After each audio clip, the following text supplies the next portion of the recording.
Bismillahirrahmanirrahim. Assalamu alaikum everyone. My name is Dr. Alia Majida Noor and I am PGR at Mughalai Hospital. My topic of presentation for today is resolving power of I. At the end of this presentation, audience will be able to define resolving power of I, define visual acuity and types of visual acuity, different methods to test visual acuity in different age groups, define polarization of light and its uses, differentiate radiometry from photometry and their units. Resolving power of I or limit of resolution of I refers to smallest angle of separation between two points which allow formation of two distinguishable images by an optical system. The limit of resolution is reached when two airy discs are separated so that center of one falls in the first dark ring of the other. The concept of airy disc was covered in previous presentation. Can anybody recall what is an airy disc? When light passes through a circle of aperture, circular refraction happens, which results in the formation of a central bright zone known as airy disk surrounded by a limited dark and light. Yes. Yes, you are right. Airy discs are the circular refraction pattern produced when light passes through a circular aperture. It has center which is bright and it is called airy disc, and the alternate light and dark bands which are called airy patterns. In this picture you can see these 2 points are well resolved, and in this picture this is a secondary pattern which shows limit of resolution is reached. In this the airy disc of first airy disc falling on the first dark ring of the second airy disc. So this is the limit of resolution is reached, and after those 2 points the limit of resolution is reached. The points are not identified as two separate points, so this is not well resolved, and the angle between these 2 points is called the angle of resolution. Angle of resolution is defined as smallest angle of separation between 2 points which allows the formation of two discernible images.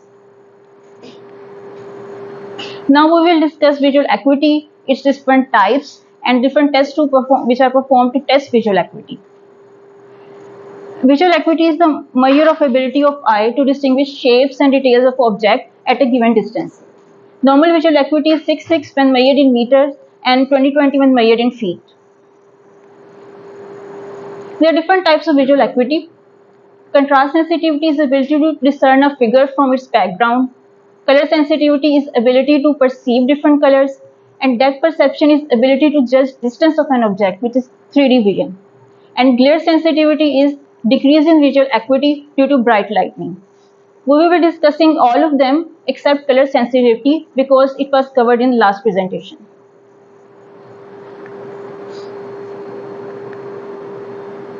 Now we will discuss tests for visual acuity. Some tests are designed for literate and some are designed for illiterate. The tests which are designed for illiterate, they can be used for testing pre-verbal or preschool children. Now we will be discussing them one by one. Catford drum test, it is based on the principle that smallest dot that evokes depth pendular eye movement denotes the value of visual acuity. It comprises of small cylinder which is marked with dots of increasing size which are made to oscillate horizontally and stimulate eye movement. Steiger test is screening test for young children and retards. Its principle is based on pursuit eye movements. 10 balls are rolled across well illuminated contrast pole which is 3 meters away from the child. Ball size ranges in 3.5 mm to 6 cm. Worth's ivory ball test is similar to Steiger test, but the ball's diameter is different, which is 0.5 to 1.5 inches, and the distance is same 3 meter. It is rolled 3 meter away. Rough estimate is made on the basis of smallest ball which can be retrieved by the child. Preferential looking test. They assess visual acuity of infant. It is based on turning of head or eyes towards a pattern rather than a uniform stimulus. The children with a better vision are able to see a finer grating and turn towards it. Preferential looking tests include Teller cards. Here in this picture you can see that a black and white square wave grating, this, is presented simultaneously with plain grey target of equal size. sorry, this. There's a hole in the center, this, which is for examiner to see which stimulus is preferred by the child. It is suitable for infants up to 4 months of age. Visual evoked potential. It is measure of change of electrical activity of visual cortex in response to patterned stimulus. The patterned stimulus can be a checkered box, a checkered board, or square wave grating. It detects amblyopia and cortical blindness. Now we will come to optotype testing. What is an optotype? An optotype is a symbol identification of which responds to certain level of visual acuity. All tests employ black letters or pictures on an opaque or retro-illuminated background in order to enhance the contrast. The requirements of each optotype test correspond to literary ability of the subject. There are two types of optotype testing: picture optotype and letter optotype test. Picture optotype tests include case picture test and Cardiff cards. Letter optotype tests include Steiger letter test and Sheridan Gardner test. All of these tests are performed at 3-meter or 6-meter distance. They are for age group of 18 to 24 months of age. These tests require child to match optotype letter or picture shown by examiner with a group of matching letter on the key card. Case picture test uses picture of objects such as cat, duck, apple, house, which are very familiar to child and they can easily identify them. Cardiff cards. Each Cardiff card presents line drawing of the object. Acuity is determined by narrowest wideband for which the target is visible to child.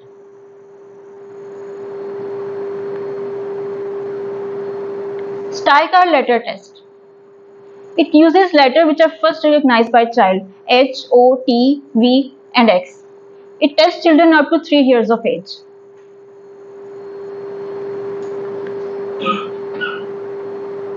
Sheridan-Gardner test. It uses 7 letters: H, O, T, V, X, U, and A. Now we will discuss the tests which are designed for literate. The optotype testing of literate involves naming of the letter. It includes Snellen visual acuity test, Logmar visual acuity charts, and vernier acuity. Snellen visual acuity test. It is the most commonly used test. It is based on theory that smallest object that can be resolved by the eye subtends an angle of 1 minute of arc. It is performed at 6-meter or 20 feet distance. Here this picture shows that each letter subtends an angle of 5 minutes of arc and bars and spaces of each letter subtend an angle of 1 minute of arc.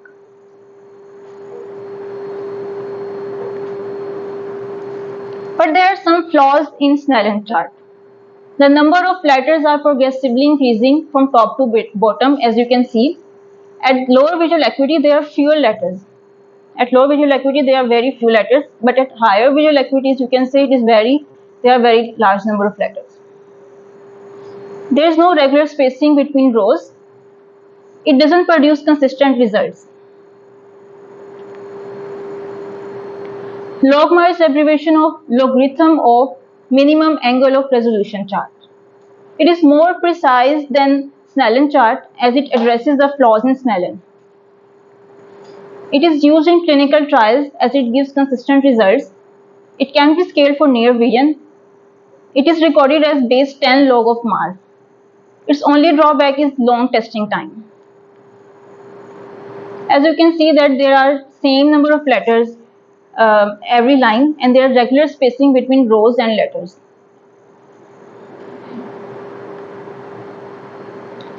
Okay, this table shows comparison of some recorded values of Logmar and Snellen chart.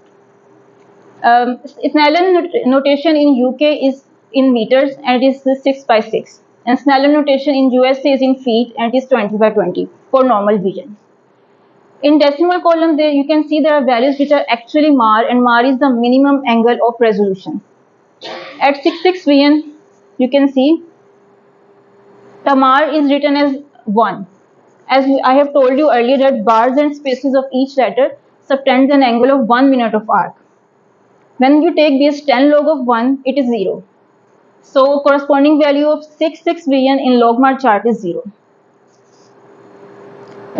Okay. So that's how the other values are also calculated. Vernier acuity. It is the smallest offset of line that can be detected. An offset of 3 to 5 seconds of arc is normally discernible, which is less than the Snellen visual acuity. That is why it is called hyperacuity.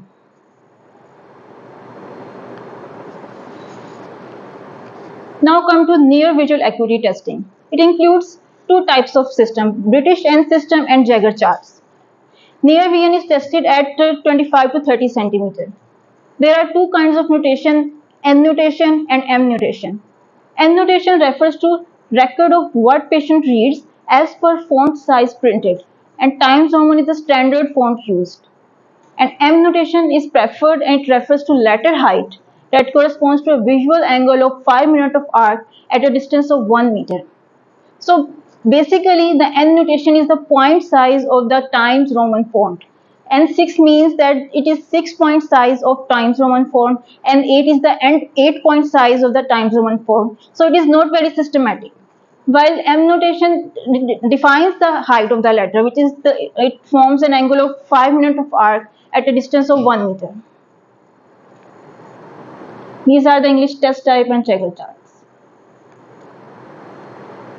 Potential visual acuity test. These tests are used to assess the potential visual acuity of eyes in which it is not possible to see macula, for example in case of cataract. These tests include pinhole test, blue field and optic phenomena, interferometers and potential acuity meter. Pinhole test. It is based on principle that only central rays are allowed to enter the eye and peripheral rays are blocked to enter the eye. If visual acuity is improved, it means that the reduced vision was caused by refractive error. And if visual acuity is reduced by pinhole method, then it is due to some macular disease or some posterior lens opacification. Blue field and optic phenomena. It is the ability to see moving white dots when blue light diffusely illuminates the retina. It is because of the reflection of light transmitted by WBC in the perifoveal capillaries.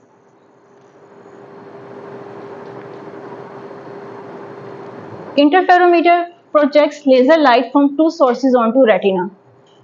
Interference occurs where two sources meet and it is seen as sine wave grating if macula is functioning. This is the basic concept of interferometry. You can see there is a beam splitter here. It splits the incoming light wave into two beams, one going in this direction, one going in that direction. After they have been reflected from the mirror, they will they will be combined at beam splitter and they will be projected towards this detector. Detector will detect if the signal of light has been increased or decreased. If the signal of light has been increased, it will mean that constructive interference has been happened at that area. And if signal of light has been decreased, then it will mean that destructive interference has happened at that area.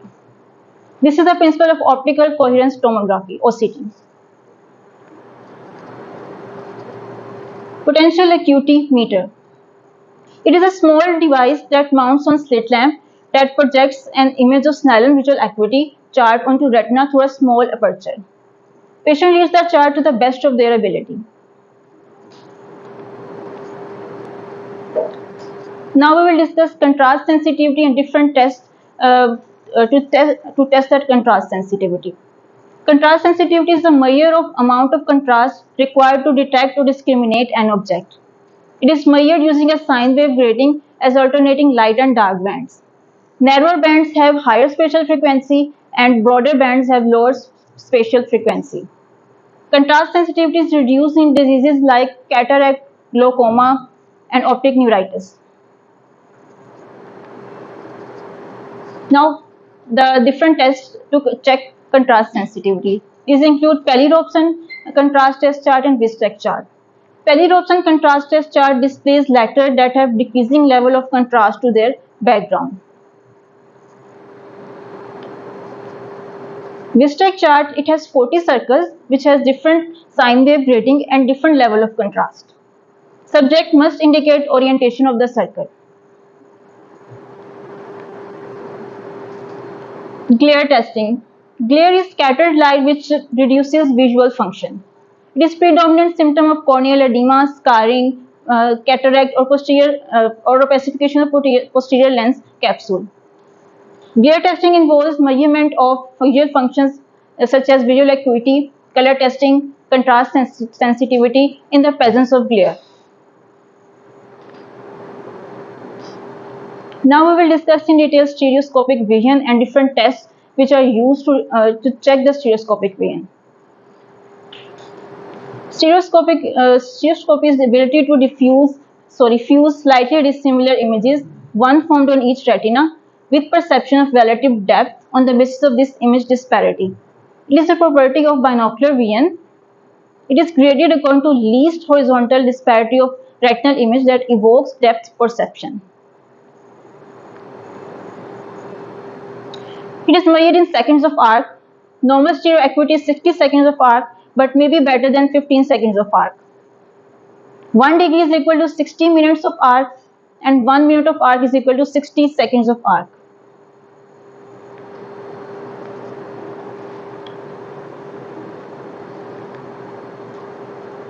Max stereo acuity is reached when image falls on macula. Stereo acuity better than 250 seconds of arc excludes amblyopia, and stereo acuity worse than 250 seconds of arc is indicator of amblyopia. There are different tests for clinical testing of stereo acuity, and that includes Titmus test, TNO test, Lang stereo test, and Frisbee test. Titmus test. It includes bird fly test and sets of animals and circles. It is viewed through polarizing glasses. It is performed at 40 cm distance, and its range is approximately 3000 to 40 seconds of arc. It is based on vectorograph principle. What is a vectorograph? It is two superimposed views which use horizontal and vertical polarization of light in order to deliver different images to each eye simultaneously. Composite picture is only seen as a circle or animal popping out or coming towards the subject with binocular fusion of images. Patient is asked to identify the prominent figure. TNO test. TNO test comprises of computer-generated random dot anaglyphs. An anaglyph is a stereogram in which two disparate views are printed in red and green. Red-green spectacles are worn to view anaglyphs. It measures stereo acuity from 480 to 15 seconds of arc.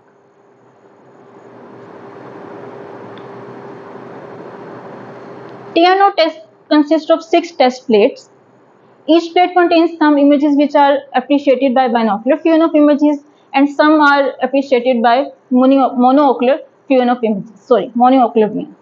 For example, only one image is seen by monocular vision like this, but with the person with good depth perception can appreciate the second image.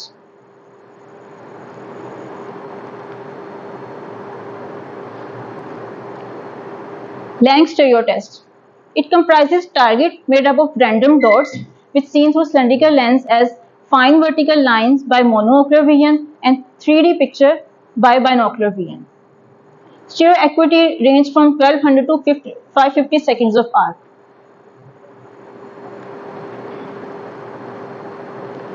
Frisbee test consists of 3 clear plastic plates, and on each plastic plate there are 4 circles. And in one of the square, there is a hidden circle, and which is asked by two patient to identify it. It doesn't require any polarizing or colored glasses. Stereo acuity ranges from 600 to 15 seconds of arc. These are the test plates of the Frisbee test. Here is a kit performing Frisbee test. It is performed at 40 cm distance.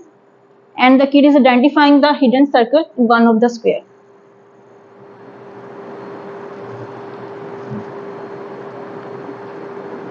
Okay, all of these were quantitative tests. If none of the above tests are available, then we perform Lang 2 pencil test. Can anybody tell what is Lang 2 pencil test and how it is performed? Patient is given a pencil and asked to approximate the edges of the pencil. He is able to do that. Yes, yes. It is qualitative test of depth perception. It is a screening test, and patient is asked to join ends of two pencils, first with both eyes open and then one with one eye closed.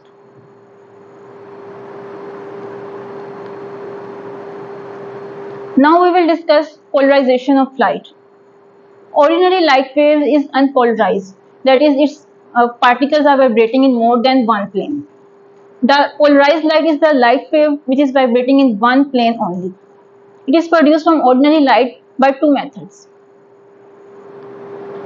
By using a polarizing substance, for example, calcite, or by reflection from a plane surface, for example, water.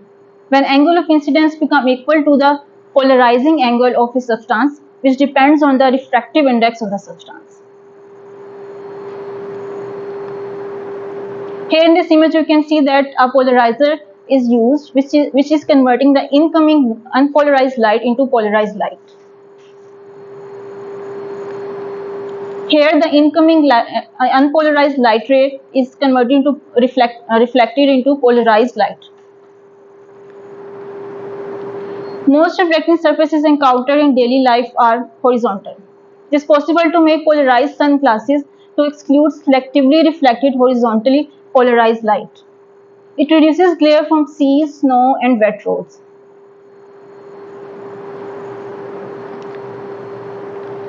These are the advantages of polarized sunglasses. It improves visual comfort. It allows for true perception of colors. It reduces reflection and eliminates glare. It improves contrast and visual clarity, and it reduces eye strain. Birefringence. A birefringent substance, for example crystal or quartz, has two refractive indices. It slows and redirects light waves vibrating in a plane perpendicular to its structure. It splits incident unpolarized light beam into beams traveling in two different directions. Here is a picture which shows that incident polarized beam is converted by this birefringent crystal into horizontally polarized beam and vertically polarized beam because it has two refractive indices. Dichroism. A dichroic substance, for example tourmaline and polaroid, completely blocks or absorbs transmission of light waves which are not aligned with its structure. One polarized light emerges which is weaker in intensity than incident unpolarized light. Now we will discuss in detail the quantitative measurement of light. It is discussed in terms of radiometry and photometry. Radiometry quantifies radiant energy in electromagnetic spectrum as a whole, and photometry quantifies radiant energy in visual spectrum only, which is 400 to 780 nanometer.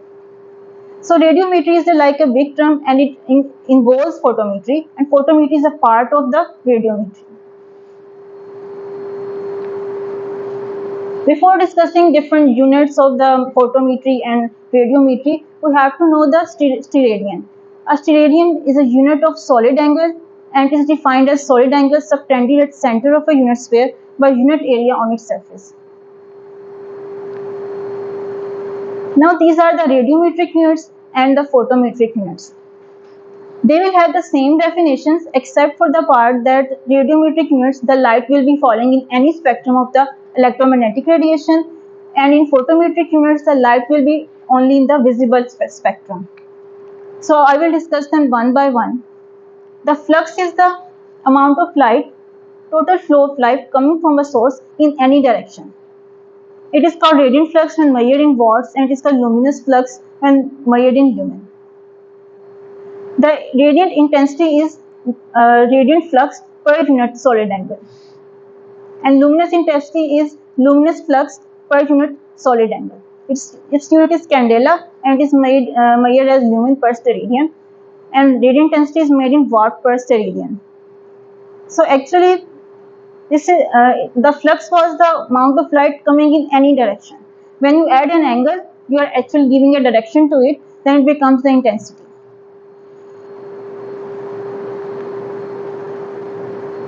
Irradiance is the amount of light falling on a meter square of an object. The light will be in any spectrum of electromagnetic radiation and is measured in watt per meter square.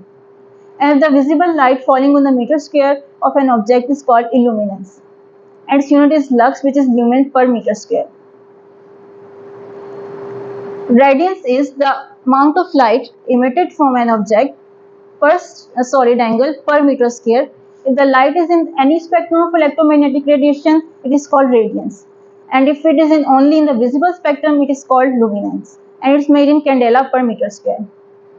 In order to remember it, just see it as a process that first light will fall on an object and then that object will get illuminated and reflect some light.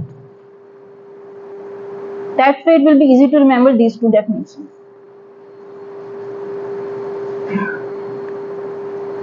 A luminous flux of 1 lumen per square meter corresponds to a luminance of 1 apostrophe. It is 1 candela per 1 meter square. It is governed by the rule E is equal to I cos I over D square, where E is the illumination of surface, I is the luminance intensity, small I is the angle of incidence, and D is the distance between source and surface. So by this equation, the relationship of illumination of surface is directly related to luminance intensity and angle of incidence and inversely related to distance between source and surface. Automated perimetry. Perimetry measures the light sensitivity of points on retina by ability of patient to detect light stimuli of varying intensity presented at corresponding points in visual field. Light stimuli vary in intensity between 0.8 to 10,000 apostrophe, and it can be used in logarithmic unit, which are termed as decibels. Range used in perimetry, which is 0.8 to 10,000 apostrophe, corresponds to 51 decibel. Now let's do some MCQs. Which light phenomena is the underlying basis of optical coherence tomography? Which of the following is false about pinhole? Abolishes the need for eye to focus. If less than 1 mm in diameter, it impairs the image quality. Improves ametropy of less than 6 diopter. Increases the depth of field. Increases the depth of field. Yes. The following refers to the amount of light in visible spectrum arriving at a given point. Illuminance, irradiance, luminous flux, luminance, radiance. Illuminance. That was the end of my presentation. Thank you for listening.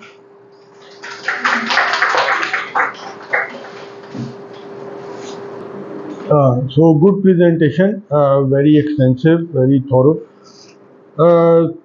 What is resolution? Resolution, resolving power. You see, you can appreciate the 2 points separately. The minimum distance between the 2 points is so every optical system has a resolving power. We were talking of the eye, but for ultrasound, for CT scan, for MRI, for OCT, you have resolving power. If an object or material is smaller than the resolving power, you will not appreciate it. For example, 1 millimeter lesion cannot be appreciated on a CT scan or MRI. But if it is 2 millimeter, 3 millimeter, then it can be appreciated. So we have to keep in mind that there is a limitation of every investigation and optical system. We cannot see uh, an object smaller than 0.2 millimeter. So we use compound microscope. Similarly, if we cannot appreciate a lesion on the CT scan, we repeat the CT scan or MRI after 2-3 months. If the lesion is progressive, it will increase in size, and then you can appreciate. So one CT scan or MRI is negative, it doesn't mean that there is no pathology. Maybe it is beyond the resolving power of the investigation. So this is one thing. Second important aspect was checking the visual acuity. You see, the eyes are meant for vision, and the first step in the examination of eye is vision assessment. Every patient that comes in the OPD, we start with vision. So, in adults, yes, the Snellen chart is most commonly used and the most sort of the oldest one which we are using. But as she pointed out, the problems, what are the problems? One, the spacing is different, but the most important point is crowding phenomena. What is crowding phenomena? The number of letters frequently as it evaluates. So if there is single letter, the visual acuity will be better than the actual one. But when there are 4 or 5 letters, then the visual acuity recorded is 2. So let's say patient is having amblyopia. If you show only one letter in a line, he or she will read much better. So amblyopia visual acuity will be underestimated. So this has been addressed in the logmar unit. So this is one. To counteract this crowding problem in Snellen chart, an addition point is crowding bars. What are crowding bars? Read in American Academy of Ophthalmology. Around every optotype, they draw lines so that it gives an impression that there are multiple lines around the optotype. See, so the crowding bars sort of negate the crowding phenomenon. So this is one strategy. Okay, so Snellen acuity. The second problem with the Snellen chart is irregular spacing. So the distance between the larger objects is smaller, but the distance between the smaller objects is the same. In logmar, you have equal distances. So third problem with the Snellen chart. So you cannot use it in scientific research. So if 100 patients have VN, let's say 660, 624, so what is the mean? How will you calculate the mean? Mode, meridian. So in logmar units, you can easily calculate the mean because it is in decimals, zero point 0.1, 0.2, zero point 0.3. So if one patient have zero point 0.1, other zero point 0.2, the third one 0.3, the average is 0.2. But this is difficult to measure in Snellen because the dimensions are different. 6 and 6 9, the space is less, but in 636 and 660 the space is not equal. So these were the problems because of which now the logmar unit are more preferred in scientific. If you read the articles, the most of the articles will describe the VN in logmar charts, maybe in brackets Snellen charts also. So this is about visual acuity in adults. But what about visual acuity in children? So we have to resort to, as she described, optotypes like HOTV, HOVT, and Sheridan Gardner. These have optotypes, and still younger toddlers preferential looking, but optotypes like objects. What are the names of the tests which have figures? Cardiff test, K's cards. So these names should be familiar to you, that these are the tests for the younger. And if a patient is not cooperative, how can we check the visual acuity? That is for youngest children. But let's say if there is a malingerer, patient says, I can't see. How can you document that the patient is having VN? Visual potentials. So if there is electrical activity at the brain, then it means the light stimuli are reaching the occipital cortex. The patient is malingering. There are many tests to rule out malingering, but this is one of them. So this was what was the last? So in perimetry, how you sort of make a contrast between the object or the test stimulus and the background. So you should have a control on the background illuminance and the object's illuminance, so that a proper contrast is. If there is a brightly lit room, it will not have sufficient contrast. The visual perimetry will not be fair. So it's better to have in dark room where you can control the screen luminance and the target's luminance. So normally we use a white target, but what are the other options? Yellow and blue, and these are more sort of appropriate in certain conditions. So this is one. What was any remaining topic? Stereopsis. So what is binocular vision? How do you define binocular vision? It is the coordinated use of both eyes to achieve a single mental impression.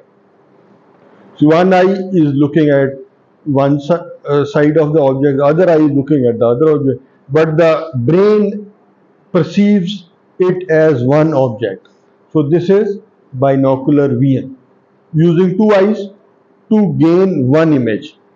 Binocular. Now there are grades. So first grade is, what are the three grades of binocular vision or stereopsis? Simultaneous perception. So, fusion. Good. So, how do you test simultaneous perception? We used to have synoptophore in our department, and we used to check all the three grades of stereopsis. So, how do you check the simultaneous perception? Bird in cage. Okay, so why bird in cage? Why the two slides were used, one having bird in front of one eye and cage in front of the other eye? Why not two birds? Why not two cages? Why bird and cage?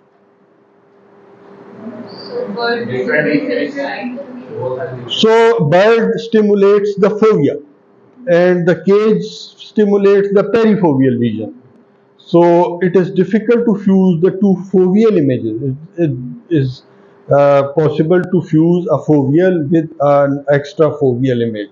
So you check the simultaneous perception by showing two objects which are different in size and different shape. Okay, so the second grade is